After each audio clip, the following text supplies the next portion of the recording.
Now to Republican Congressman Adam Kinzinger, one of only 10 GOP members who voted to impeach Donald Trump, one of only 2 serving on the January 6th committee. He announced on Friday that he would not run again next year. I cannot focus on both a re-election to Congress and a broader fight nationwide. I want to make it clear, this isn't the end of my political future, but the beginning.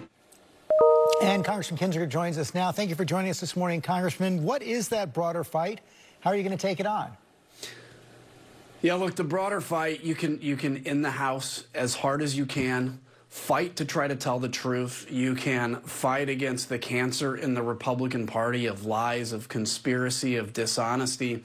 And you ultimately come to the realization that basically it's me, Liz Cheney, and a few others that are telling the truth. And there are about 190 people in the Republican Party that aren't going to say a word. And there's a leader of the Republican caucus that is embracing Donald Trump with all he can. So the broader fight is looking, I started Country First, by the way, country1st.com. And the point is, there's a lot of people that feel politically homeless. There's a lot of people that feel like something has to change in our politics. And I think it's important to jump in with both feet and see where that goes. See if there's that market out there, because what's happening, we're failing the American people right now. The political system is failing, and the Republicans in particular. Just a month ago, you were confident you were going to run again. What changed? Was it the redistricting plan that was put forward by Democrats in Illinois that basically squeezed you out of your district?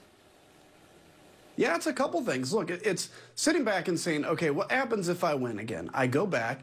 Republicans will probably be in the majority. I'm going to be fighting even harder some of these things. And it's been obvious over the last 10 months that nobody, I haven't seen any momentum in the party move away from lies and towards truth.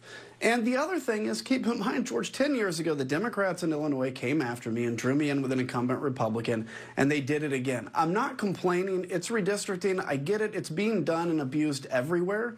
But when Democrats do say they want, Republican partners to tell the truth, and then they specifically target me, it makes you wonder. But I'm going to stay in. I'm still in for the next 14 months, and I'm excited to continue on the January 6th Commission to give people the truth of what happened, because they deserve that.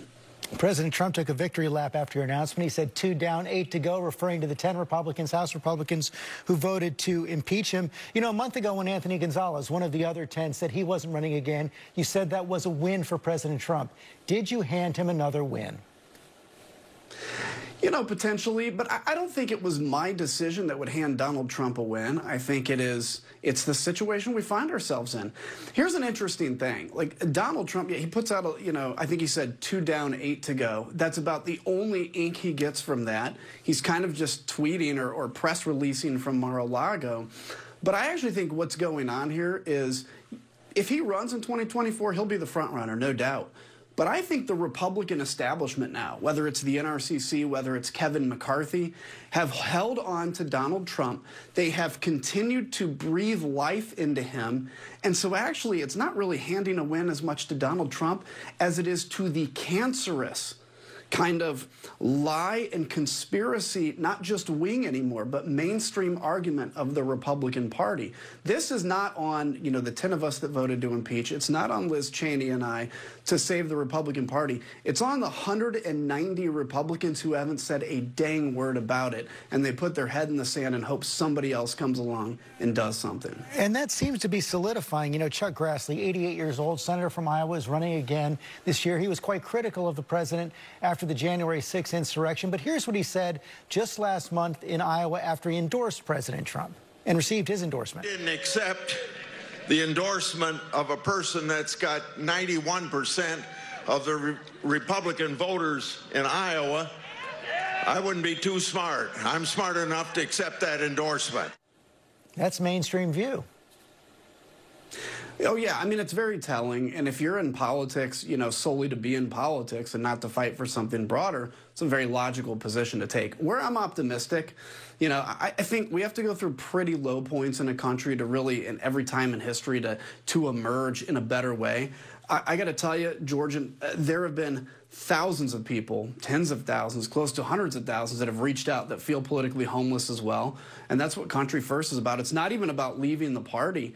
It's about saying, how do we do politics differently? Because this matrix of what we're convinced works, you have to be either this, if you don't like Joe Biden, you have to be for Donald Trump. My goodness, there's a vast array of options out there and whole new ideas and solutions that we haven't even thought of yet. I'm optimistic for the future, whether that means I'm in the House or something else or just fighting for this political cause. Right now, you're on the January 6th committee, as you said. We just learned yesterday that President Trump, former President Trump, is trying to seal hundreds of pages of documents with executive privilege. It does appear that his strategy, the strategy of some of your House Republican colleagues, is just try to drag this out as long as possible in the hopes that Republicans will take control of Congress next year. Oh, I 100% think that's what it is. Look, they know if they can drag this out and if the Republicans take the majority, they will kill this committee. Look, they killed an independent commission. They've killed any attempt to get to the truth. We have sources beyond just those that are kind of making the news, the Steve Bannons, the archives. We have people coming in and talking to the committee every day. But I think if you look at that archive request and what the former president is trying to block, it is very telling when you look at things like call logs, et cetera. Take that for what it's worth, but we are going to fight as hard as we can to get that. And the president has no grounds to claim executive privilege as he is today. Based on what you've seen, do you think there are going to be grounds to prosecute President Trump for his role in the insurrection? You know, I don't feel comfortable making that statement yet. I'll say this. We're getting a lot of information. We are continuing to learn things every day, some of which gets out to the press, some that doesn't. If the president was aware of what was going to happen, didn't do anything, didn't lift a finger to do anything about it, that's up to the DOJ to make that decision. We can put out the facts, but I'll say this too, just from a raw political perspective, if you want a president that can sit around and be more interested in doing things like watching television than actually protecting the seat of the capital of the United States, and you want to put him back as president or you want to nominate him as president, don't come asking me why the party has failed in 2025 if you do something like that. Adam Kinzinger, thanks for your time this morning. Anytime.